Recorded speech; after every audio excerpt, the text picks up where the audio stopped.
on doit être fier des actions qu'on a menées au mois de novembre et décembre. Je pense que particulièrement parmi les cheminots et surtout au niveau des ateliers, par exemple à Bruxelles, ces actions étaient très bien suivies. Et je pense que ces actions ont fait mal aussi bien au monde patronal qu'au gouvernement. C'est pour ça qu'ils essayent maintenant une autre stratégie, c'est-à-dire une stratégie de négociation. On va voir où cette stratégie va nous mener. Pour moi, je pense qu'on ne doit pas s'éterniser dans les négociations. Et ce qu'on entend du gouvernement, c'est quand même pas réjouissant. C'est-à-dire, ils disent, voilà, le saut d'index, on ne veut pas revenir dessus. L'allongement de la carrière jusqu'à 67 ans, c'est aussi un point qu'on maintiendra.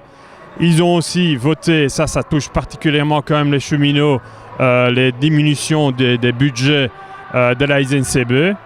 Donc les conseils d'administration de la SNCB et d'Infrabel ont déjà annoncé des plans d'économie au niveau d'Infrabel et SNCB. Par exemple, pour Infrabel, concrètement, c'est la suppression de plus de 500 emplois. Donc 500 personnes qui partent à la pension, qui ne sont pas remplacées. Donc ça va mener à quoi? Concrètement, à une augmentation de la productivité. Donc un cheminot va faire le travail de deux.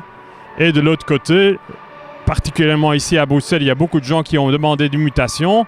On va garder les gens ici à Bruxelles alors qu'ils ont des P6 pour retourner en région. Donc moi je pense que c'est profondément inacceptable. Deuxièmement, et ça touche notre action d'aujourd'hui, c'est le système des pensions. C'est clair que le gouvernement veut généraliser le système des pensions du privé.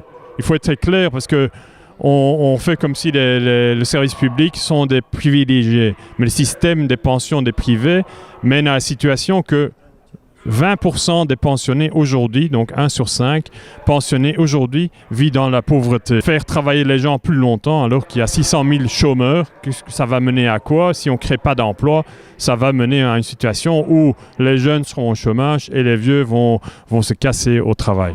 Voilà, pour nous, c'est inacceptable et je pense qu'effectivement, les cheminots ne vont pas se laisser faire et vont réagir par rapport à ça.